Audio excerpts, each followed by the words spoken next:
नमस्कार. ज्ञानज्योती एज्युकेशनमध्ये तुमचं स्वागत आहे. आज आपण कालच पुण्यामध्ये घडलेल्या एका खूप हृदयद्रावक सर्वांचं हृदय पिळून टाकणारी जी काही घटना घडली त्या रिलेटेड एक इश्यू आपण अभ्यासणार आहोत.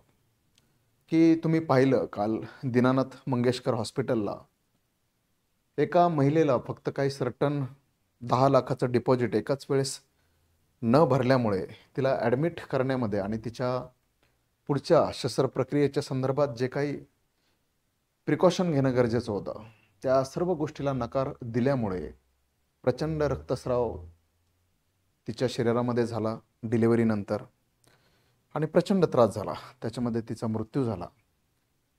गोष्ट खूप भयानक झाली, वाईट झाली. सगळ्यात महत्त्वाची गोष्ट अशी आहे की ह्या सर्व गोष्टीच्या पाठीमागं की राजकीय कोणताही पक्ष असो, सत्ताधारी पक्ष असो किंवा विरोधक असो, ह्या सर्वांच्याच नजरेमध्ये ही गोष्ट चुकीचीच आहे. मुळात सामान्य माणसाला ज्यावेळेस इमर्जन्सी हेल्थ केअर सर्व्हिस लागते आणि मोठमोठ्या प्रायव्हेट हॉस्पिटलमध्ये किंवा कॉर्पोरेट हॉस्पिटलमध्ये ज्यावेळेस तुम्ही असे कितीतरी प्रसंग पाहिले असतील की तुम्हाला अडवून धरलं जातं, पैशासाठी अडवून धरलं जातं. आणि हे फक्त आता ते तरी स्वतः म्हणजे जी महिला होती त्यांचं नाव तनिषा भिसे आणि त्यांचे जे काही मिस्टर होते ते स्वतः हॉस्पिटलमध्ये ते स्वतः एका विधान परिषदेच्या आमदारांचे पीए होते. मुख्यमंत्री कार्यालयातून फोन येऊन सुद्धा फक्त पैसे तुम्ही अगोदर न भरल्यामुळं तिच्यावर उपचार करायला नकार दिला गेला. म्हणजे विचार करण्यासारखी गोष्ट आहे की अशा चांगल्या पॉवर सेंटरच्या जवळ असणाऱ्या माणसाच्या बाबतीत सुद्धा जर का अशी घटना घडत असेल तर अतिशय सामान्य ज्याचे कसलेही पॉवर सेंटर बरोबर फार मोठे सामदाम दंडभेद असे कॉन्टॅक्ट नसताना सुद्धा जर का अशी घटना घडत असेल तर सामान्य माणसाला काय होत असेल विचार करा तुम्ही. आणि ह्या सगळ्या गोष्टीच्या पलीकडे जर का आपण असा विचार केला की आपण ज्यावेळेस अवतीभोवती पाहतो किंवा जगामध्ये पण पाहतो की असे काही देश आहेत की जिथे हेल्थ सर्व्हिसेस बऱ्यापैकी फ्री पण आहेत. आपल्या भारतामध्ये सुद्धा काही अशी राज्य आहेत की जिथे हेल्थ सर्व्हिसेस बऱ्यापैकी खूप चांगल्या क्वालिटीचे हेल्थ सर्व्हिसेस आणि अफोर्डेबल हेल्थ सर्व्हिसेस ही केरळ या राज्यामध्ये दिली जाते. जगामध्ये क्युबा या देशामध्ये तुम्हाला एकही रुपया न देता देखील तिथे बऱ्यापैकी सर्व नागरिकांना, त्या राष्ट्राच्या सर्व नागरिकांना हेल्थ सर्व्हिसेस मोफत दिली जाते. अमेरिका, युरोप या बऱ्याचशा देशामध्ये तिथील जे काही वोटिंग पॉलिटिक्स असतं ते हेल्थ बिलाच्या अवतीभोवती फिरत असतं. म्हणजे हेल्थ बिल हे इतकं मोठं असतं, म्हणजे जसं आपल्या देशामध्ये एखादं आता सध्या काय की वक्फ बिल आहे की आपल्या देशामध्ये अशा गोष्टींना खूप जास्त इम्पॉर्टन्स भेटतं. आणि बाहेर हेल्थ नावाची गोष्ट इतकी मोठी असते की त्याच्यावर त्या देशाचं राजकारण फिरतं बऱ्यापैकी. ओके, मग त्याला इंग्लंड अपवाद नाही आहे किंवा त्याला अमेरिकासुद्धा अपवाद नाही आहे. म्हणजे ज्यावेळेस बराक ओबामा होते त्यावेळेस हेल्थ फॉर ऑलचं जे काय बिल आहे ते एका मुद्द्यावर त्यांनी निवडणुकीमध्ये कितीतरी प्रचंड गरीब श्रीमंत सगळ्याच वर्गातील लोकांचं मतदान मिळवलं होतं. खूप मोठा सिंहाचा किंवा खारीचा वाटा म्हटलं तरी हरकत नाही की खूप मोठा असतो त्या गोष्टीमध्ये. आता आपण जर का तुम्ही आता GSचा सेकंड पेपर पाहिलं UPSCचा तर त्याच्यामध्ये तुम्हाला एक गोष्ट अशी जाणवेल की issues relating to the development and management of the social sectors like health, education and human resources असा एक सेपरेट टॉपिक आहे GS2 मध्ये, जो पॉलिटी सेक्शन म्हणून आपण UPSCच्या सिलेबसमध्ये अनुभवतो. ही घटना घडल्यानंतर बऱ्याचशा लोकांनी आंदोलनं केले, पण प्रत्येकाच्या मनाशी कुठंतरी हा प्रश्न पडतो की हे एवढं प्रायव्हेटायझेशन केलेलं आहे, सामान्य माणसाला एखादी चांगली हेल्थ सर्व्हिस घेणं हे इतकं अवघड होऊन बसलेलं आहे.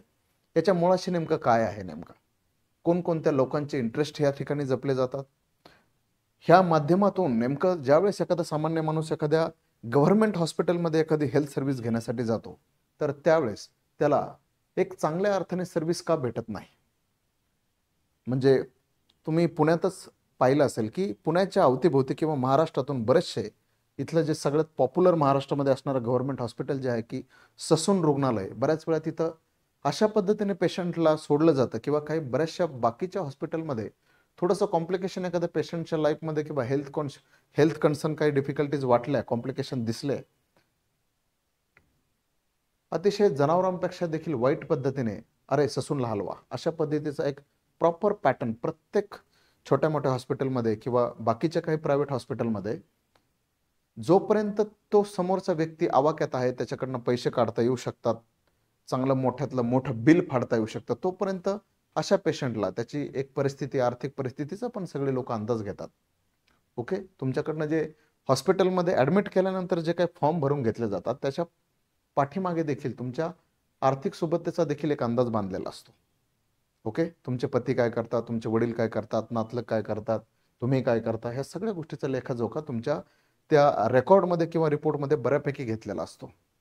ओके, आता सगळ्यात महत्त्वाची गोष्ट आहे की तुम्हाला हे सगळ्यांना म्हणजे माहीत असेल की इमर्जन्सी जर का काही असेल, तुम्ही करोनाच्या काळात पण पाहिली की प्रचंड वाईट परिस्थिती होती. आणि अशा परिस्थितीमध्ये ज्यावेळेस फायनल स्टेजला, आणि त्यावेळेस तर असं होतं की करोना काय, इथे तरी बाकीच्या हेल्थ सर्व्हिसेसमध्ये गरीब आणि श्रीमंत हे थोडेफार भेदभाव तरी पाहिले जात होते किंवा ते शक्य तरी आहे. ओके, की काही नालायकांना वाटतं की ते करणं गरजेचं आहे. ओके, जे माणुसकीच्या अलीकडेच राहिलेले असतात, माणुसकीच्या पलीकडे जाऊन कधीच त्यांनी विचार केलेला नसतो. एक मुद्दा असा आहे या सर्व गोष्टीमध्ये की करोनाच्या काळात अशाही लोकांना सर्व्हिस लागत होते की ज्यांचे श्वास घेता येत नाहीये. मला श्वास घेता येत नाही, मग मी गरीब असो किंवा श्रीमंत असो, मला उपचार पाहिजे. ओके, त्यावेळेस हेल्थ सर्व्हिसवर आपली म्हणजे इतकी भयान अवस्था होती की जर का यदाकदाचित जर का ती लस वेळेवर नसते आली तर म्हणजे जी काही जीवित हानी झाली ती आकडेवारीच्या बाबतीत कशी लपवली गेली हे तर सर्वश्रुत आहेच, पण त्याच्याही पेक्षा खूप वाईट कंडिशनला आपल्या देशामधलं हेल्थ इन्फ्रास्ट्रक्चर किंवा हेल्थ डिसेबिलिटी जी म्हणतो आपण, ती वाईट लेवलला उघडी पडली असते संपूर्ण जगाच्या समोरच. जगाच्या बऱ्याचशा अर्थव्यवस्था ह्या आरोग्य क्षेत्राच्या बाबतीत सगळ्या अर्थाने उघड्याच पडल्या होत्या करोनाच्या काळामध्ये. पण आपल्या देशामध्ये जेव्हापासून हे खाजगीकरण केलं गेलं, तर ते हे खाजगीकरण केल्यानंतर नेमकं सामान्य लोकांना खरंच फायदा होतोय का? म्हणजे आपल्या देशामध्ये 3-4% एवढा GDPचं एक्सपेंडिचर हे जवळपास हेल्थ सेक्टरवर लावलं जातं. आपल्या देशातलं प्रायव्हेटायझेशन ऑफ हेल्थ सेक्टर म्हणू आपण, हे 1991च्या LPGच्या धोरणानंतर चालू झालं होतं. आपल्या देशातलं सगळ्यात मोठं आणि नामांकित अपोलो हॉस्पिटल हे 1983 मध्ये सगळ्यात पहिलं प्रायव्हेट हॉस्पिटल म्हणून उदयास आलं होतं, की जे आजही चेन्नईमध्ये आहे. त्या अपोलो हॉस्पिटलच्या ब्रांचेस सर्व दूर आहेत. पण प्रायव्हेटायझेशन ऑफ हेल्थ केअर म्हणजे काय, की तुम्ही अगोदर जी काही हेल्थ सर्व्हिसेस घेणार आहे त्याच्यासाठी तुम्हाला पे करावं लागतं.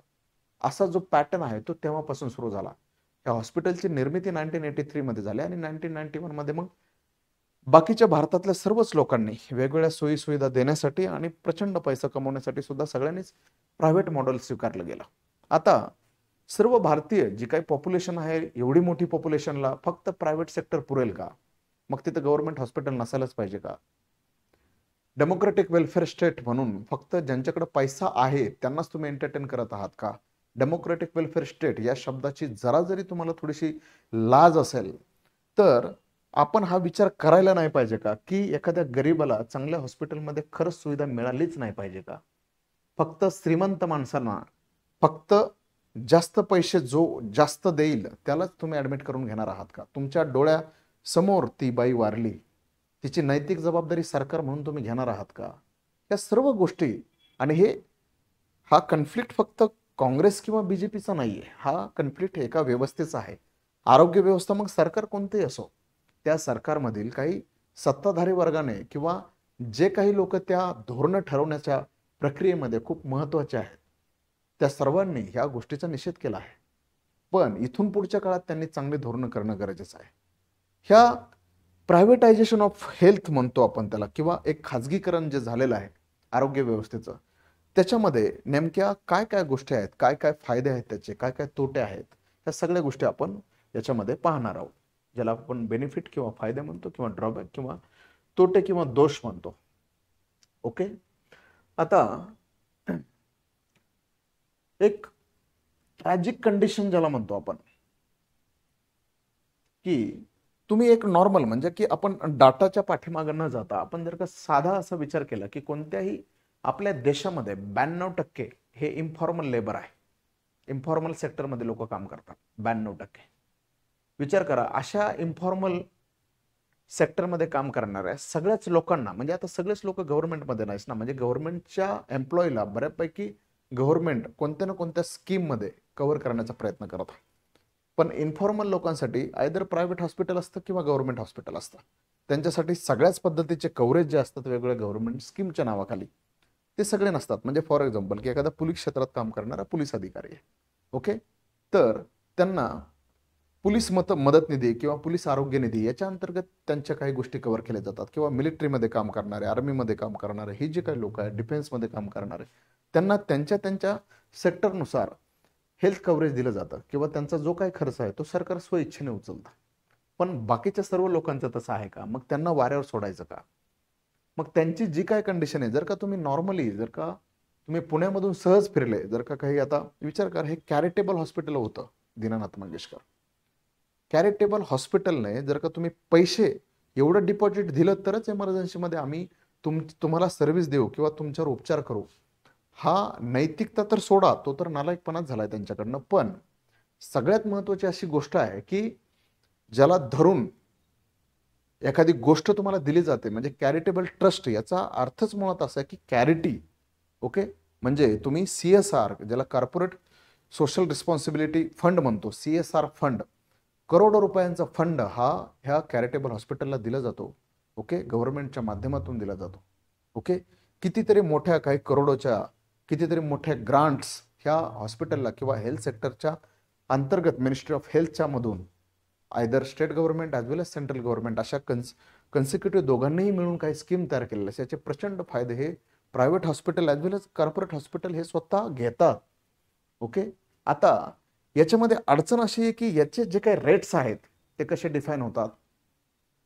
जसं एखाद्या तहसील कार्यालयामध्ये गेल्यानंतर तिथे सिटीझन चार्टर लावलेला असतो, तसं तुम्ही आजपर्यंत कोणत्या गव्हर्नमेंट हॉस्पिटलमध्ये किंवा प्रायव्हेट हॉस्पिटलमध्ये गेल्यानंतर, गव्हर्नमेंटमध्ये एक वेळेस दिसेल तुम्हाला चुकून माकून कुठेतरी, पण प्रायव्हेट हॉस्पिटलमध्ये गेल्यानंतर तुम्ही कधी पाहिलंय का की पेशंट्स राईट्सचा पण एक चार्टर असतो.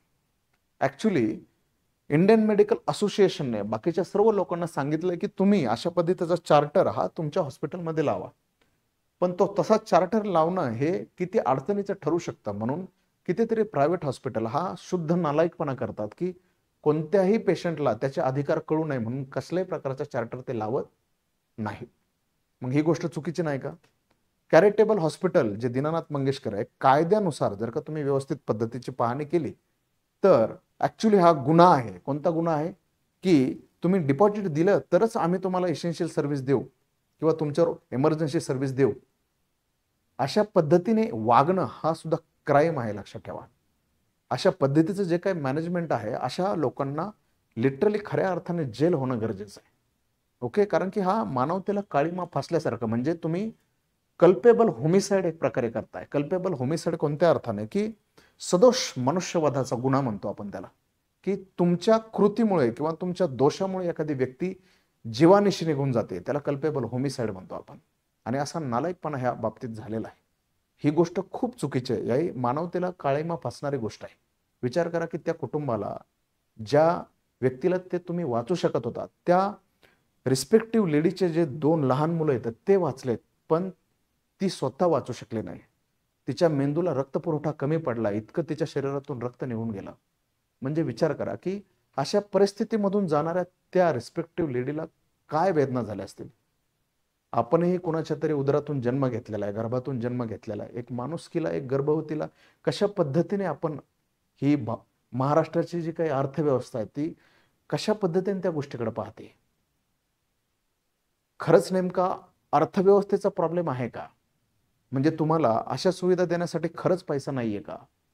ओके, मग तुमची अर्थव्यवस्था, इथली आरोग्य व्यवस्था नीट करण्यासाठी का वापरत नाही तुम्ही? ओके, सामान्य नागरिकासाठी अशाच पद्धतीने तुम्ही हा भेद ठेवणार आहेत का? म्हणजे याचा अर्थ असं समजायला हरकत नाही का की फक्त तिच्याकडे पैसे असते किंवा तिच्या नवऱ्याकडे लगेच द्यायला पैसे असते मगच तिला जगण्याचा अधिकार होता का? इतके कसं काय नालायक आहात तुम्ही? हे किती वाईट आहे. म्हणजे विचार करा की त्या गोष्टीने अख्ख्या महाराष्ट्राचं मन हळहळलं. प्रत्येक ठिकाणी यूट्यूब पासून प्रत्येक राजकीय पदाधिकारी, प्रत्येक पक्षांचे वेगवेगळे व्हॉट्सअप ग्रुप, वेगवेगळ्या वेगवेगळ्या लोकांचे सामाजिक चळवळीमधले कार्यकर्ते, पक्षाचे पदाधिकारी सगळ्यांच्या स्टेटसला त्या व्यक्तीची हळहळ, ती घडलेली घटना याच्याबद्दल उद्रेक आपल्याला दिसतो.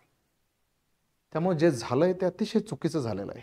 त्याच्यामध्ये ह्या खाजगीकरणामुळे नेमके काय काय गोष्टी झालेल्या आहेत. म्हणजे इथे बऱ्यापैकी म्हणजे हे सगळेच वेगवेगळ्या लोकांनी आंदोलनं करून, कोणी शाई फेकलेली, कोणी तिथे जाऊन अप्रोर केलेला आहे, मीडियाने कव्हरेज दिलेलं आहे ह्या गोष्टीला. आपण थोडंसं म्हणजे सुरुवातीच्या काळामध्ये आपण नेमकं खाजगीकरण का केलं होतं आणि आपला नेमका हेतू काय होता. ओके, म्हणजे सुरुवातीच्या काळात असा हेतू काय, थोडंसं हेल्दी कॉम्पिटिशन राहील. म्हणजे कसं की बाबा हेल्थ केअर सर्व्हिसमध्ये सुद्धा जर का प्रायव्हेटायझेशन झालं तर बाबा माझं एक हॉस्पिटल आहे, दुसऱ्याचं पण एक हॉस्पिटल आहे. जर मी माझा चांगला स्टाफ घेतला, चांगला हायर केला, 2 पैसे जास्त घेतले, पण जर का समोरच्या व्यक्ती ते अफोर्ड करू शकते आणि मी जर का चांगली सर्व्हिस दिली, ओके, मी एक डॉक्टर आहे, मी चांगली सर्व्हिस दिली, थोडेफार पैसे मी जास्त घेतले पण सर्व्हिस चांगली दिली, तर माझ्याबरोबर दुसऱ्या डॉक्टरलाही तसंच वाटावं आणि त्याने अजून चांगल्या पद्धतीची सर्व्हिस द्यावी, अशी एक हेल्दी कॉम्पिटिशन राहावी आणि त्याच्यातनं एक हेल्थ इन्फ्रास्ट्रक्चर आपल्या संपूर्ण देशामध्ये हळूहळू पसरत जावं, असा सुरुवातीला त्याच्यामध्ये मुद्दा होता किंवा आपला हेतू होता. म्हणजे काय, कधीही प्रायव्हेट सेक्टरमध्ये ज्यावेळेस कॉम्पिटिशन केली जाते तर त्याचा उद्देश एकच असतो की आपली जी काही कॉम्पिटिशन आहे ती हेल्दी असावी, ज्याच्यामध्ये देशाचा विकास, देशाची गती आणि एम्प्लॉयमेंट, रोजगार लोकांना भेटावा. कारण की प्रायव्हेट हॉस्पिटलमध्ये प्रचंड लाखो करोडो लोक काही कामाला आहे. ओके, मग त्यांच्याही रोजगाराचा प्रश्न असतो, म्हणून रोजगार निर्माण होण्यासाठी पण ते महत्वाचं आहे. त्याच्यातून इकॉनॉमीचे काही सूत्र हलतात. ओके, त्याच्यामध्ये काही लोकांना स्वतः वैयक्तिक एक त्यांचं स्वतःचं जे काही रिसर्च आहे, आणि फक्त सगळेच लोक काय प्रॅक्टिस करत नाहीत, काही डॉक्टर लोक त्याच्यामधून भेटणारा पैसा रिसर्च अँड अनालिसिससाठी पण वापरतात. ओके, त्याच्यामधून अजून काय बेटर फॅसिलिटीज, समजा जर का काही खूप मोठमोठे चित्रविचित्र डिसीजेस आहेत, कॅन्सर म्हणू आपण, किंवा हार्ट फेल्युअर म्हणू, किंवा बरेचसे आता काही वेगवेगळे हायर टेक्नॉलॉजी आलेले आहेत बायपास सर्जरीच्या बाबतीत किंवा कॅटरॅक्टच्या बाबतीत. तर या सर्वच वेगवेगळ्या सर्व्हिसेससाठी ज्या पद्धतीने हेल्थ इन्फ्रास्ट्रक्चर अपग्रेड केलं गेलं त्याचा फायदा नक्कीच लोकांना झालेला आहे. पण एक दुसऱ्या बाजूला एक राक्षसी कॉम्पिटिशन पण तयार झालेली आहे. म्हणजे काय की तुम्ही असे कितीतरी सामान्य लोकांची अशी एक धारणा झालेली आहे की यार मोठ्या हॉस्पिटलमध्ये गेलं ना, तुम्हाला थोडंसं जर का काय होत असेल तर एका टेस्टच्या ऐवजी हे भाराभर तुम्हाला बॉडीच्या टेस्ट करायला लागतात, 4-4, 5-5 ब्लड टेस्ट करायला होतात. आणि ह्या सगळ्या टेस्टचे जे काही रिपोर्ट असतात ते रिपोर्ट तर येतातच, बऱ्याच वेळा रिपोर्ट पण नॉर्मल असतात, पण त्या ज्या काही तुमच्या टेस्ट केल्या जातात त्याच्या पाठीमागे बऱ्याच वेळा वेगवेगळे असे ॲबनॉर्मल चार्जेस लावून तुमच्याकडनं लिटरली वसुली केली जाते. आणि तुम्हाला सांगितलं जातं नाही सर ते गरजेचं असतं ना, सर ते गरजेचं असतं ना. हे अनइसेन्शियल असतं, पण बऱ्याच वेळा त्याचा मिसयूज तशा अर्थाने केला जातो, फक्त तुमच्याकडनं त्या टेस्ट तुमच्या बॉडी चेकअपच्या नावाखाली काढून घेण्यासाठी पण केलं जातं. त्याच्यामध्ये जेन्युइननेस नसावा का, असावा ना, पण सगळेच लोक ती इथिक्स किंवा ती इंटिग्रिटी फॉलो करताना आपल्याला दिसत नाहीत. ओके, आता याच्यामध्ये जे काही आपल्याला हे पाहायचं आहे की मेडिकल एमर्जन्सी म्हणजे मेडिकल एमर्जन्सी ऍक्ट सच आपल्याकडे नाहीये, पण मेडिकल एमर्जन्सी नावाची गोष्ट भारतामध्ये ही आर्टिकल 21च्या अंतर्गत राईट टू लाईफ म्हणजे आपल्या जीविताचा एक अधिकार म्हणून जो फंडामेंटल राईट आहे तुमचा प्रत्येकाचा. म्हणजे मी जर का वाईट कंडिशनमध्ये हेल्थ इमर्जन्सीमध्ये असेल तर कोणतंच हॉस्पिटल तुम्हाला नाही म्हणू शकत नाही. ओके, आणि जर का कोणी असं नाही म्हणत असेल तर तुम्हाला डायरेक्ट सुप्रीम कोर्टामध्ये आर्टिकल 32च्या अंतर्गत जाण्याचा अधिकार आहे, किंवा आर्टिकल 226च्या अंतर्गत तुम्हाला डायरेक्ट हायकोर्टामध्ये डायरेक्ट जाण्याचा अधिकार आहे, तुम्ही ज्या कोणत्या स्टेटमध्ये राहताय त्या स्टेटमध्ये. म्हणजे काय की याच्यासाठी सेपरेट ऍक्ट सुद्धा करायची गरज लागली नाही, असं घटनात्मक पदाधिकाऱ्यांचं मत होतं किंवा लेजिस्लेचरच्या काही एक्झिक्युटिव्हचं मत होतं. त्यांनी फार मोठं डोकं लावलं नाही, त्यांना असं वाटलं की ठीक आहे आता ह्यामध्ये हे कव्हरेज आहेतच. याचा अर्थ असा नाही की यांनी नंतर काही कायदे केले नाही, कायदे केले ना, त्याच्यामध्ये काही गोष्टी पण होत्या. आता प्रायव्हेटायझेशन आणि कॉर्पोरेटायझेशन ऑफ हॉस्पिटल ही संकल्पना मुळात अशी आहे की कॉर्पोरेटायझेशन म्हणजे काय की बाबा कॉर्पोरेट लेवलचं मॅक्सिमम लेवलला तुम्हाला एक इथिक्स नाही, एक प्रोफेशनलिझम आणि तुमचं कमर्शियल मोटिव्ह ह्या गोष्टीच्या नावाखाली, म्हणजे तुम्ही पुण्यातच जर का पाहिलं तर जी डॉक्टर लोक नाहीत, पण जे लोक इंडस्ट्रीमध्ये एस्टॅब्लिश झालेले त्यांनी स्वतःचे हॉस्पिटल काढलेत. म्हणजे विचार करा की आदित्य बिर्ला हॉस्पिटल, बिर्ला कोण आहेत? उद्योजक आहेत. ते काय कोणी डॉक्टर नाहीत की ते स्वतः हॉस्पिटलमध्ये जाऊन पेशंटला चेक करतात. ओके. कोकिळा बेन हॉस्पिटल अंबानींचं हॉस्पिटल आहे. ओके. अंबानी काय डॉक्टर नाहीत.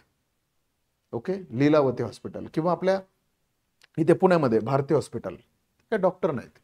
म्हणजे तात्पर्य काय की ह्या सर्व गोष्टीमध्ये कॉर्पोरेटायझेशन म्हणजे काय की त्याच्यामधून आपला एक आर्थिक रिसोर्स मजबूत चालू राहील हा उद्देश ठेवून बऱ्याचशा उद्योजक लोकांनी किंवा काही राजकीय लोकांनी सुद्धा मोठमोठे कॉर्पोरेट हॉस्पिटल चालू केलेले आहेत. त्याच्यामधून त्यांना प्रचंड त्यांची आर्थिक जे काही गोष्टी आहेत त्याचा फायदा प्रचंड भेटतो.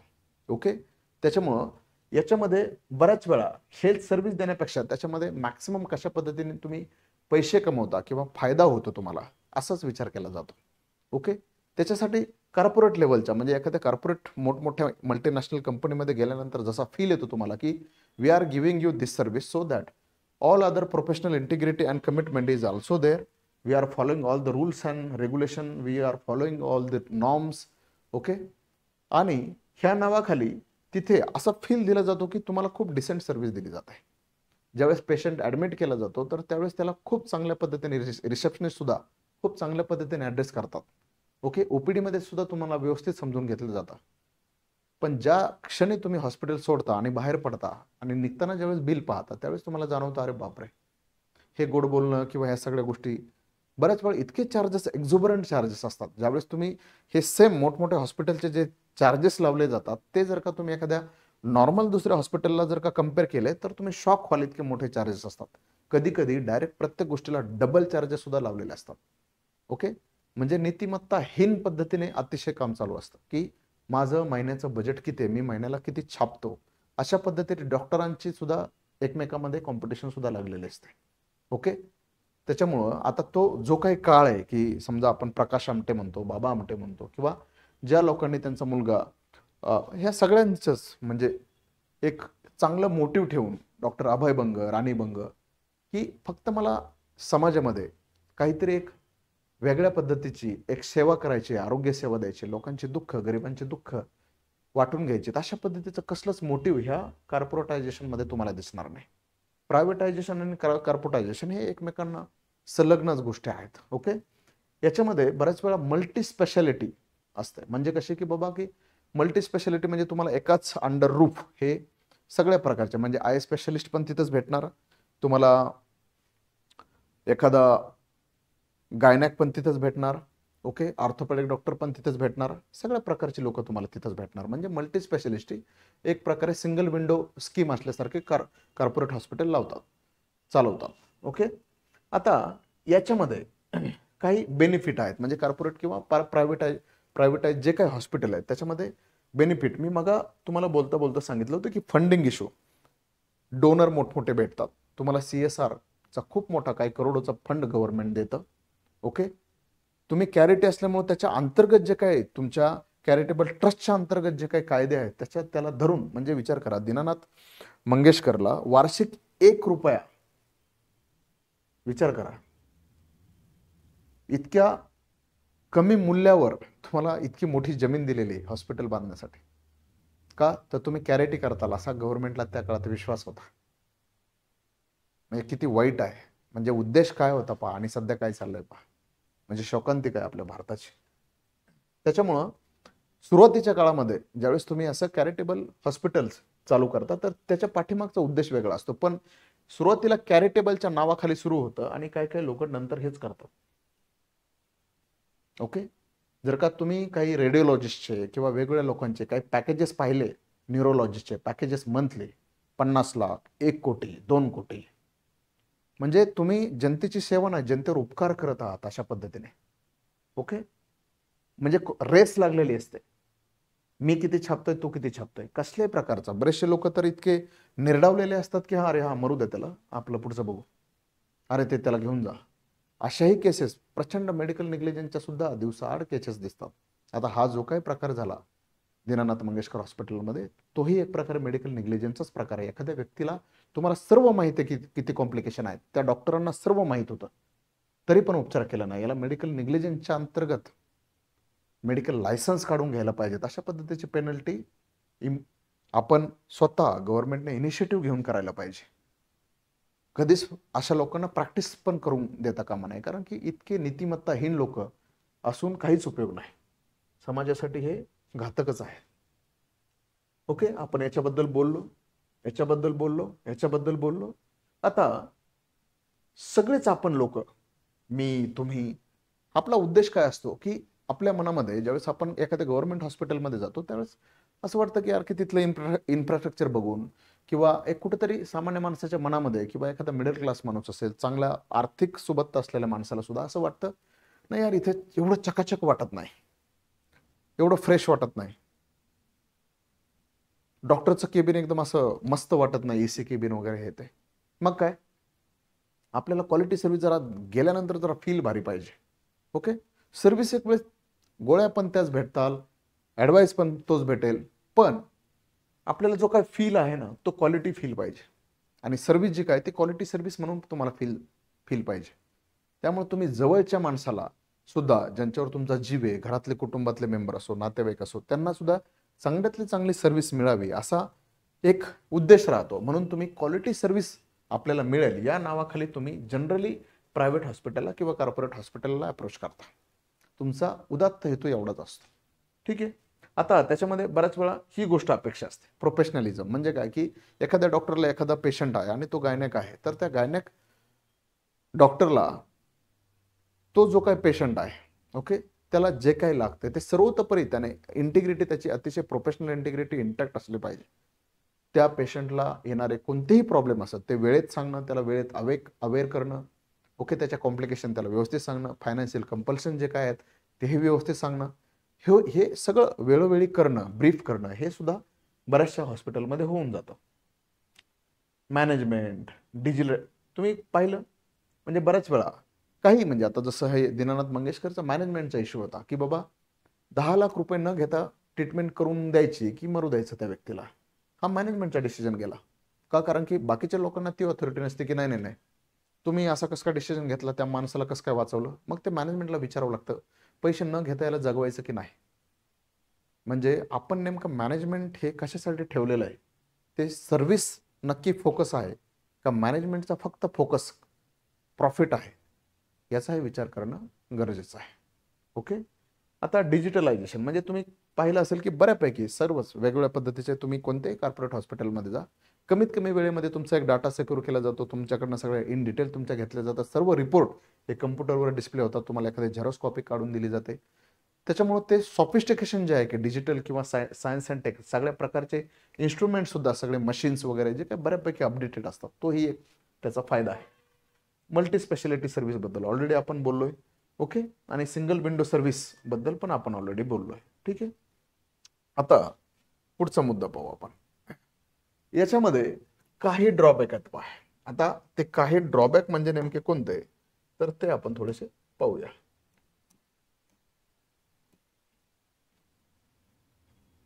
Okay, high rates of every facility. Generally प्रत्येक हॉस्पिटलला असा एक निकष असतो की तुम्ही मिनिमम ज्या काही इसेन्शियल हेल्थ सर्व्हिसेस आहेत त्याच्यामध्ये 15 जे काही मोस्ट इम्पॉर्टंट सर्व्हिसेस आहेत, हेल्थ सर्व्हिसेस, त्यांचे जे काही रेट्स आहेत ते तुम्ही तुमच्या हॉस्पिटलच्या वॉलवर डिस्प्ले करा. हे इंडियन मेडिकल असोसिएशनचे त्यांच्या निदर्शनाने सांगितलेले काही रूल्स रेग्युलेशन आहेत. ओके, का, कारण की लोकांना तुम्ही लुटत आहात किंवा खूपच फसवणूक केली जात आहे असा फील येऊ नये, तुमच्याबद्दलची विश्वासार्हता किंवा ओव्हरऑल हेल्थ सर्व्हिस बद्दल तुम्ही जी काही हेल्थ सर्व्हिस देताय त्याच्याबद्दल विश्वासार्हता कमी होऊ नये असा एक सांगण्याचा जो प्रकार असतो तो जनरली नेहमी इग्नोर केला जातो आणि प्रचंड हाय रेट्स लावले जातात. म्हणजे बऱ्याच वेळा असा प्रश्न पडतो किंवा असे लोक पाहिले असतील की बऱ्याच वेळा, आणि प्रत्येकाने अनुभवलं ते, हॉस्पिटलमधून बाहेर येताना अरे यार एवढे कसं काय चार्जेस लावले असा प्रश्न पडत राहतो. म्हणजे आपल्याला एका नॉमिनल दरामध्ये हेल्थ सर्व्हिस भेटली हे लोकांना पटतच नाही. आता त्याचं दुसऱ्या बाजूने पण एक रिटोरिक लावलं जातं, नाही लोकच मूर्ख आहेत रे, त्यांना जास्त पैसे लावले ना त्यांना भारी फील येतो की नाही आपल्याला लय भारी सर्व्हिस भेटली. असे काही नालायक डॉक्टर असतात की अशाही गप्पा मारताना ते तुम्हाला दिसतात. नाही पब्लिकच नालायक आहे असं नाही, तुम्ही नालायक आहे. ओके, का, कारण की तुम्ही त्यांच्या विश्वासाचा गैरफायदा घेऊन अशा पद्धतीच्या गोष्टी करताय. ओके. दुसरं, तुम्ही एक गोष्ट लक्षात ठेवा की तुम्ही जर का ते बिल पाहिलं ना, तुमच्या असं लक्षात येईल की जे क्लीन करायला लोक येतात ना, ओके, तर त्या क्लिनिंग सर्व्हिसेसचे काही चार्जेस लावलेले असतात. आता तुमचा बेड एखादा स्वच्छता कर्मचारी दररोज क्लीन करत असेल तर त्याचे चार्जेस किती असायला पाहिजेत. काही काही हॉस्पिटलमध्ये अशा लोकांचे पर डे चार्जेस 30,000 40,000. ओके. खरंच गरजेचं आहे इतकं? म्हणजे अतिशय एकदम छोट्या छोट्या गोष्टी असतात, प्रत्येक गोष्टीचे चार्जेस लावलेले असतात. म्हणजे तुम्ही काही काही कॉर्पोरेट हॉस्पिटलमध्ये जे काही कॅन्टीन असतं ना, त्या कॅन्टीनचं फूड, त्या पेशंटला बाहेरचं फूड बऱ्याच लोकांना अलाउड केलं जात नाही, तर त्या कॅन्टीनचं फूड सुद्धा प्रचंड चार्जेस लावून केलं जातं. त्याच्यासाठी काही विदिन कॉर्पोरेट हॉस्पिटलमध्ये काही लोकांना लाच देतात की बाबा ते हॉस्पिटलचं कॅन्टीनचं कॉन्ट्रॅक्ट मला मिळू दे, मी तुला पैसे देतो. त्याच्यामध्ये सुद्धा ह्यूज लेवलचं करप्शन पण चालतं. ओके. किंवा त्या रिस्पेक्टिव्ह हॉस्पिटलला त्याला काही शेअर द्यावे लागतात. जसं आपण पाहतो ना बाहेर एखाद्या बस स्टॉपवाला एका ठराविक हॉस्पिटललाच थांबतो का? कारण की ते हॉस्पिटल ठराविक हॉटेललाच थांबतो का? तर त्या हॉटेलमधले लोक फ्री जेवण देतात त्यांना, एस टी चालकाला आणि कंडक्टरला. ओके. किंवा जो काही रिस्पेक्टिव्ह एस टी मॅनेजर असेल त्याला थोडीफार लाच दिली जाते. मग ह्या सगळ्या गोष्टी सुद्धा ह्या अशा पद्धतीने इथे पण एक प्रकारे पेशंटला लुटलं जातं छोट्या छोट्या सर्व्हिसेसमध्ये, की ज्या इसेन्शियल हेल्थ सर्व्हिसेस नसल्या तरी पण. मी मगाच म्हटलं तुम्हाला, प्रत्येक पेशंटला कोणकोणते अधिकार आहेत हे आजपर्यंत तुम्ही किती हॉस्पिटलमध्ये पाहिलं? ऑलमोस्ट नाही. ओके. आपल्याला फक्त एकच कन्सर्न असतो, यार मी बरा होतोय का, माझे उपचार चालू आहेत का, किंवा माझ्या टेस्ट झाल्यात का, याच्या पलीकडे मला काय काय अधिकार आहेत. म्हणजे ते अधिकारच माहित नाहीत. हीच खूप मोठी शोकांतिका आहे आपल्याकडे. म्हणजे इतकं ब्लटंट व्हायोलेशन आहे. मी म्हटलं ना मागं की फोकस इज ओनली ऑन मनी. हे मोठमोठे शब्द. मॅनेजमेंट. काय मॅनेजमेंट? माणूस मरून गेला तुमच्यामुळं. कसलं मॅनेजमेंट? तुमचा फोकस नक्की माणसावर होता का फक्त पैशावर होता? लाज वाटायला पाहिजे. इतकी वाईट गोष्ट आहे. ओके. दुसरं, मी मग म्हटलं तुम्हाला की कॅरिटी हॉस्पिटलने हे डिपॉझिटची कंडिशन टाकणं, म्हणजे कालच्या केसमध्ये जर का तुम्ही पाहिलं असेल की ती मुलगी किंवा त्यांचे पती ते सांगत होते की आम्ही 2.5 ते 3 लाख रुपये घेऊन गेलो, तुम्ही घ्या पण माझ्या आईवर माझ्या बायकोवर उपचार करा. तुम्ही पाया पडत होते ते लोक त्या हॉस्पिटलच्या मेन डॉक्टरच्या. तरी पण 10 लाख आणले तरच आम्ही करू. अनेक चॅरिटेबल हॉस्पिटलला असं म्हणायचा सुद्धा अधिकार नाही. तो क्राईम आहे. हे लोक जेलमध्ये सडवले पाहिजे लिटरली. इतकं वाईट आहे. ओके. कोणतंही ज्यावेळेस तुम्हाला एखादा मोठा ऍक्सिडेंट होतो त्यावेळेस, किंवा एखादी सर्जरी होते, किंवा काही कॉम्प्लिकेशन वाढतात इमर्जन्सीच्या काळात, सुरुवातीला जो काही कॉम्प्लिकेशन वाढल्यानंतर प्रॉपर हेल्थ सर्व्हिस भेटण्यापर्यंतचा जो काही काळ आहे त्याला आपण काय म्हणतो? गोल्डन आवर पिरियड म्हणतो. हा गोल्डन आवर पिरियड म्हणजे काय की तो पेशंट सर्वाईव्ह होईल की जाईल हे डिपेंड असतं. ह्या काळात जर का, त्यावेळेस जर का, आता समजा कालच्या त्या आमच्या ताईला की बाबा ब्लड वेळेवर भेटलं असतं किंवा वेळेवर ऑक्सिजन भेटला असता, तिच्या बॉडीमधून इतका ब्लड लॉस झाला की मेंदूला रक्त भेटलं नाही, पोहोचलं नाही. मग त्याच्यामध्ये आता मेडिकल टर्मिनॉलॉजी काय काय कॉम्प्लिकेशन झाले असतील आपल्यापेक्षा डॉक्टरांना जास्त माहिती. पण हे न झाल्यामुळं, वेळेत सर्व्हिस ह्या काळात ह्या हावरमध्ये न भेटल्यामुळं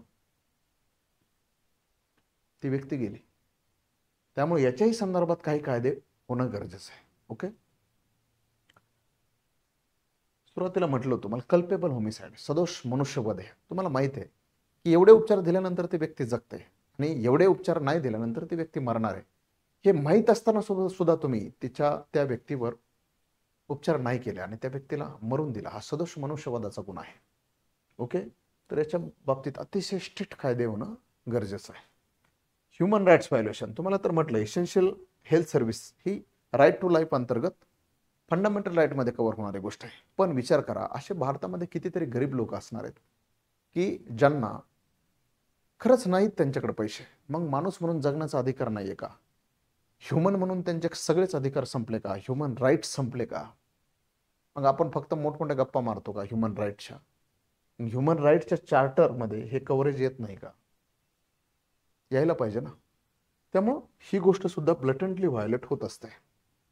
आता याच्यामध्ये काय सोल्युशन काय असावेत, कशा पद्धतीने ह्या गोष्टीकडे आपण पाहणं गरजेचं आहे. ओके, आता चेंज इन ऍक्ट म्हणजे बरेचसे म्हणजे की काही नर्सिंग होमच्या रिलेटेड काही कायदे आहेत किंवा काही इंडियन मेडिकल असोसिएशनने दिलेल्या डायरेक्टिव्ह आहेत. ओके, तर त्याच्यामध्ये सुद्धा काही बदल करणं गरजेचं आहे.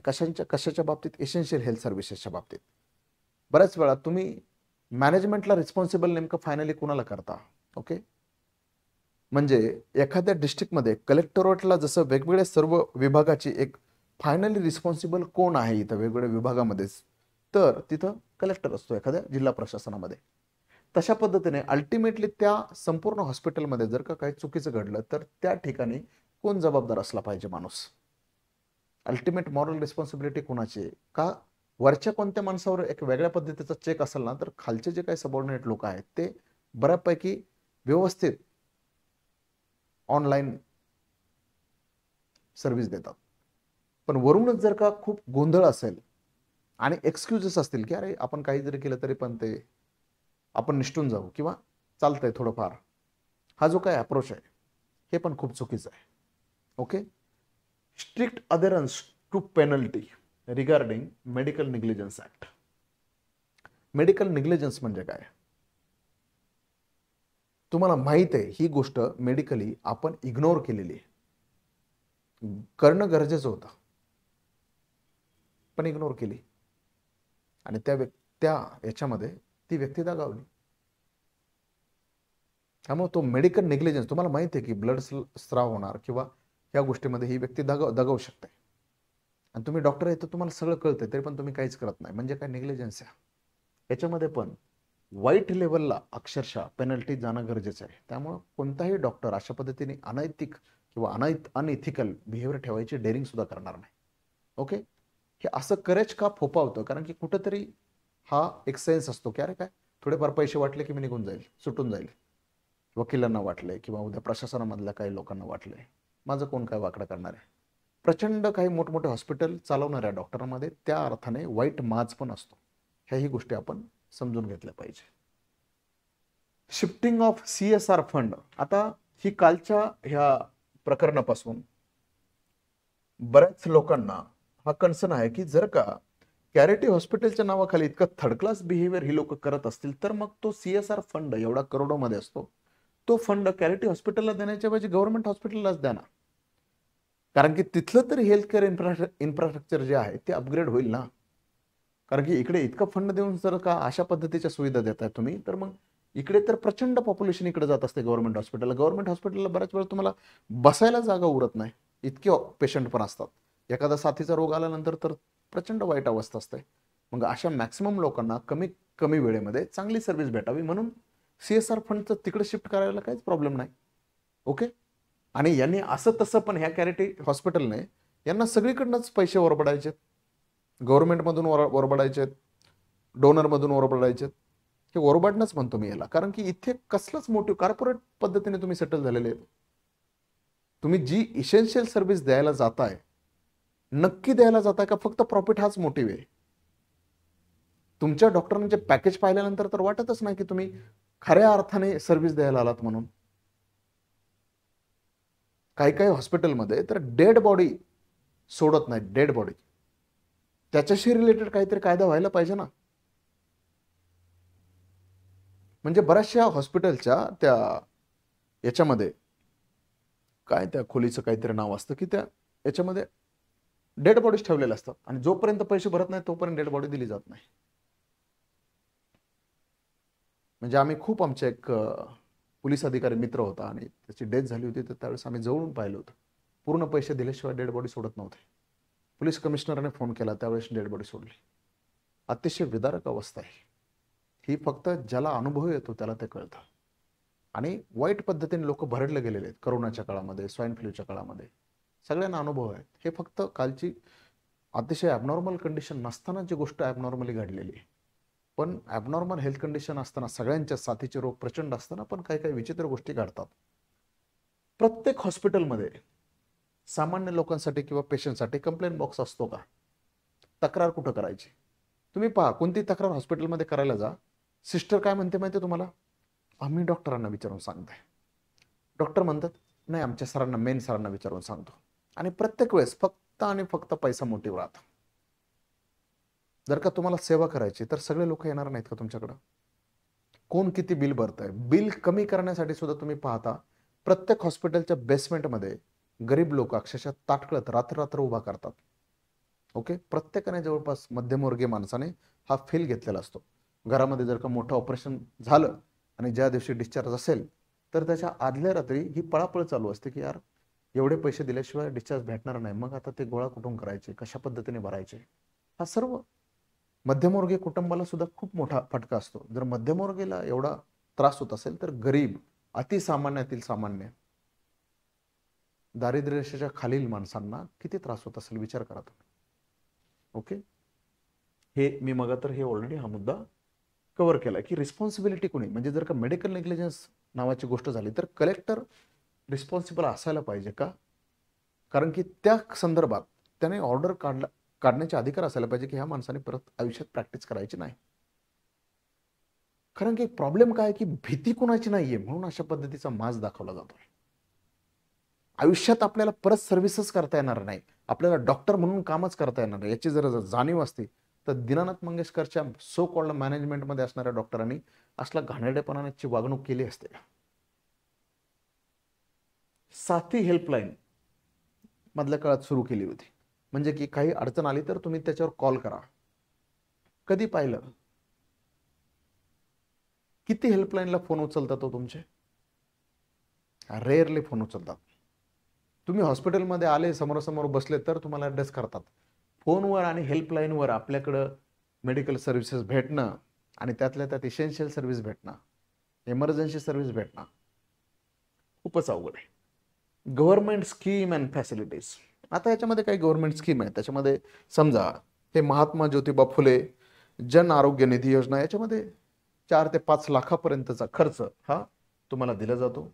किंवा याच्यामध्ये आयुष्यमान आरोग्य योजना पण आहे, ज्याच्यामध्ये सुद्धा काही तुमचे कव्हरेज केलं जातं. ओके, त्याच्यानंतर मुख्यमंत्री वैद्यकीय सहायता कक्ष, ज्याला आपण हेल्प डेस्क म्हणतो. म्हणजे काय? हेल्प डेस्क ह्या अर्थाने की तुम्ही जर का कालच्याच उदाहरणामध्ये पाहिलं तर उपमुख्यमंत्र्याच्या हेल्थ डेस्कला फोन केला होता. का तर त्या पेशंटला आतमध्ये घ्या आणि त्याच्यावर उपचार करा. त्यांचंही ऐकलं नाही. अशा पद्धतीने आपले सहाय्यक कक्ष आहेत, हेल्प डेस्क. त्याच्यामुळं त्याचीही अकाउंटेबिलिटी काहीतरी वाढायला पाहिजे. ओके, म्हणजे सगळ्यात महत्त्वाची गोष्ट अशी आहे की उपचार करण्यासाठी तुम्हाला डायरेक्ट मुख्यमंत्र्याला फोन करावा लागतोय किंवा उपमुख्यमंत्र्याच्या ऑफिसला फोन करावा लागतोय आणि त्या ठिकाणी एक वैद्यकीय मदत कक्ष काढावा लागतोय. का तर खालचे डॉक्टर नीट वागतात की नाही, हेच मुळात लय मोठं अपयश. ठीक. Maharashtra nursing home charter act, okay, याच्यामध्ये हे कंपल्सरी केलंय की जे 15 सर्व्हिसेस आहेत त्याचे रेट्स तुम्ही तुमच्या हॉस्पिटलच्या भिंतीवर डिस्प्ले केले पाहिजे. बरेच लोक ते करत नाहीत. ओके, याच्यामध्ये मी जसं म्हटलं मग की जसं तुमचा सिटीझन चार्टर एखाद्या तहसीलमध्ये असतो तसाच प्रत्येक हॉस्पिटलमध्ये पेशंट राईटचा चार्टर पण असणं गरजेचं आहे. ओके, आता बऱ्याचशा वुमनच्या बाबतीत, म्हणजे व्हलनरेबल सेक्शन आहे ना वुमनचा, त्याच्यामुळे त्यांच्या उपचाराच्या बाबतीत वुमन कमिशन ने हेल्थच्या बाबतीत सुद्धा बऱ्याच वेळा वुमनवर कोणत्याही पद्धतीची ब्रुटॅलिटी किंवा सेक्शुअल असॉल्ट किंवा व्हायलन्स असं झालं तर नॅशनल कमिशन किंवा स्टेट कमिशनच्या वुमन पदाधिकारी ऍक्टिव्हेट होताना दिसतात. पण त्यांनी आरोग्याच्या रिलेटेड बाबतीत देखील वुमन्स राईट्स व्हायोलेशन प्रचंड असतं. तर अशा बाबतीत सुद्धा यांना काहीतरी अधिकार देणं गरजेचं आहे, कारण की या कॉन्स्टिट्युशनल बॉडी आहेत. ओके, मेडिकल इन्शुरन्स तुम्ही पाहिलं असेल की बऱ्याच वेळा करोनाच्या काळात पहा की करोना झाल्यानंतर लोकांकडे पैसे नसायचे म्हणून इमिडिएट इन्शुरन्स, मी स्वतः इन्शुरन्स काढला होता त्यावेळेस. का? कारण की काही लोकांचे बिल असायचे 20 लाख, काही लोकांचे 10 लाख, काही लोकांचे 5 लाख. आता एका रात्रीत कुठून द्यायचे ना पैसे एवढे, म्हणून इन्शुरन्स काढला होता त्या वेळेपुरता. माझं असं म्हणणं आहे की प्रत्येक माणसाच्या लाईफमध्ये कधी ना कधी काहीतरी मेडिकल इमर्जन्सी येऊ शकते. मग आपण कंपल्सरी पण ह्या गोष्टी करू शकतो ना. म्हणजे काय की जर का तुमच्याकडे इन्शुरन्स आहे, at least on the behalf of that insurance हे जर का कंपल्सरी सगळ्यांना केलं, तर ॲटलिस्ट इमर्जन्सीमध्ये तुम्ही ॲडमिट केल्यानंतर काहीतरी तजवीज जर का गव्हर्नमेंटच्या त्या कायद्यानुसार किंवा काही धोरणानुसार जर का इन्शुरन्सच्या बाबतीत जर का केली, तर हे बंधनच मुळात सगळ्यांना इनहरंटली ॲक्सेप्ट होईल की यार नाही नाही अरे ॲडमिट करा आणि लगेच प्रोसेस चालू करा. म्हणजे काय की डॉक्टरांनाही असं वाटायला नको की यार आपल्याला पैसे भेटणार नाहीत. ओके, तशा पद्धतीने इन्शुरन्स थ्रू त्यांना पेमेंट होऊ शकतं, याचीही पण आपण खात्री करू शकतो. Okay, health for all bill. तुम्हाला मी मग म्हटलं की युरोप आणि अमेरिकेमध्ये याच्या संदर्भात म्हणजे आपल्या भारतामध्ये पण पार्लमेंटमध्ये किंवा रिस्पेक्टिव्ह स्टेट असेंब्लीमध्ये सुद्धा अशी बिलं पारित करायला काहीच हरकत नाही. तुम्ही जर का लाडकी बहीण योजना आणू शकता, लाडका भाऊ योजना आणू शकता. आता लाडका भाऊ पण आजारी पडू शकतो किंवा तो हेल्थ इमर्जन्सीमध्ये जाऊ शकतो, लाडकी बहीण पण जाऊ शकते. तुम्ही वयोश्री योजना आणता, एजेड माणसांना सुद्धा हेल्थ इमर्जन्सी येऊ शकते. म्हणजे काय, तुम्ही कोणत्याही योजनेसाठी जो काही पैसा दिला जातो त्यातला काही अंशाने किंवा काही मोठा भाग जर तुम्ही हेल्थ सर्व्हिसेससाठी राखून ठेवला, तर हेल्थ फॉर ऑल बिल याच्यामध्ये नुसतं बिल पारित करून उपयोग नाही, तर त्याच्यासाठी एक चांगल्या अमाऊंटचा निधी हा सुद्धा देणं आणि तो बऱ्यापैकी कारणी लावणं योग्य त्या पेशंटच्या ट्रीटमेंटसाठी ज्यावेळेस त्याला गरज असेल, तर हे सुद्धा बिल तुम्ही पारित करायला हरकत नाही, कारण की जगामध्ये सगळीकडे ते ॲक्सेप्टेड आहे.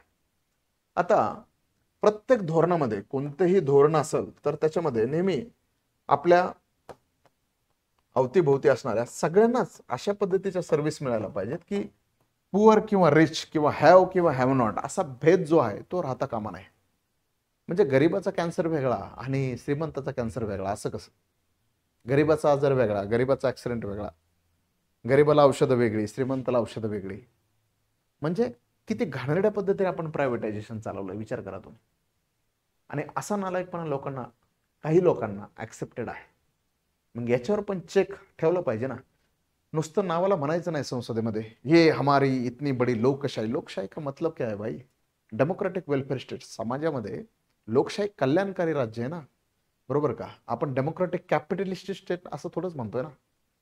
लोकशाही भांडवलशाही राज्य असं नाही ना, कल्याणकारी राज्य म्हणतो. कल्याण हे रयतेचं किंवा छत्रपती शिवाजींचं जे काही राज्य होतं त्या राज्यामध्ये एक मूलभूत संकल्पना ही होती की त्यामधील प्रत्येक घटकाच्या न्यायाचं संरक्षण करणं, जगण्याचं संरक्षण करणं, जगण्याच्या हक्काचं संरक्षण करणं म्हणजे डेमोक्रेटिक वेलफेअर स्टेट. आणि त्याच्यामध्ये हेल्थ हा अतिशय इसेन्शियल ॲस्पेक्ट आहे. ओके, त्यामुळं ओव्हरऑल मुद्दा एकच समजून सांगायचा होता की या संपूर्ण गोष्टीमध्ये जे काही घडलं हे प्रायव्हेटायझेशन ऑफ हेल्थचे एक टोकाचं जे काही घडतंय सध्या अवतीभोवती आपल्या, तर ते कुठंतरी एक सगळ्यांनाच योग्य वाटावं असं राज्य सरकारने किंवा केंद्र सरकारने सर्वसामान्य माणसासाठी एक धोरण आखणं गरजेचं आहे की ज्याच्यामध्ये तो बॅलन्स दिसला पाहिजे. गरीब असो श्रीमंत असो, प्रत्येकाला व्हल्नरेबिलिटी त्याच्या लाईफमध्ये येऊ शकते. हेल्थ कन्सर्न, इमर्जन्सी कोणालाही येऊ शकते. मग त्याच्याशी रिलेटेड विमा असेल, हॉस्पिटल असेल, सगळ्या प्रकारच्या प्रोव्हिजन प्रत्येक वर्गाला, प्रत्येक वयोगटाला, सगळ्या प्रकारच्या जाती धर्म सगळ्याच गोष्टींना हे सर्वांना समान अशा पद्धतीचा एखादा कायदा करायला हरकत नाही. का? कारण की आता तनिषा बुशे यांची जशी घटना घडली तशीच घटना परत महाराष्ट्रामध्ये कुणाच्याही बाबतीत वाईट पद्धतीने घडू नये हीच आपली सर्वांची अपेक्षा आहे. ओके, आमच्या ज्ञानज्योती अकॅडमीमध्ये बऱ्यापैकी म्हणजे आमचे ध्येय नावाची एक बॅच आहे ती आम्ही सुरू करत आहोत. मराठी मीडियममध्ये आहे ही बॅच आणि 28 सप्टेंबरला जी काही प्री होणार आहे तर त्या प्रीच्या 2025च्या तयारीसाठी ही बॅच आपण सुरू केलेली आहे. याच्या संदर्भात जे काही नंबर आहेत ते सर्वांना इथे दिलेले आहेत. ओके, 10 एप्रिलला तुम्हाला इंग्लिश मिडियमची बॅच सुरू केलेली आहे. त्याच्या संदर्भात सर्व ज्ञानज्योतीच्या जे काही आम्ही फॅकल्टी आहोत त्या सर्व तुमच्यासाठी अवेलेबल असणार आहेत. सर्वांना योग्य ते स्टडी मटेरियल मिळणार आहे, सर्वांना योग्य ते मार्गदर्शन मिळणार आहे, सर्वांना रिस्पेक्टिव्ह आपापल्या मीडियममध्ये मटेरियलसुद्धा मिळणार आहे. तात्पर्य एकच की थोडंसं लवकर सुरू करणं गरजेचं आहे जेणेकरून तुम्हाला नंतर ताण येणार नाही परीक्षेचा. 6 महिन्याचा वेळ हा अतिशय सफिशियंट आहे. त्यामुळे लवकरात लवकर, आणि तुमच्या काही शंका कुशंका असतील तरी तुम्ही ज्ञानज्योती अकॅडमीला येऊन भेटा, मला भेटा, बाकीच्या सर्व फॅकल्टीला भेटा, आमच्या डायरेक्टर सरांना भेटा. या सर्वांमध्ये कुठेतरी तुम्ही कॉम्पिटिशनमध्ये मागं पडता कामा नये. ठीक आहे, आज हा आपण टॉपिक कव्हर केला. बऱ्याचशा विद्यार्थ्यांची ही डिमांड होती की सर याच्याबद्दल तुम्ही बोलावं, असं आमची इच्छा होती. तर बऱ्यापैकी हा टॉपिक कव्हर झालेला आहे. पेपर सेकंडमध्ये, GS पेपर सेकंडमध्ये याच्यावर खूप चांगल्या पद्धतीने क्वेश्चन विचारला जाऊ शकतो, कारण की हा मुद्दा ह्या वर्षी बराचसा महत्त्वाचा ठरलेला आहे करंट कंटेक्स्टमध्ये. ठीक आहे, चलो, थँक्यू सो मच. पुन्हा भेटू.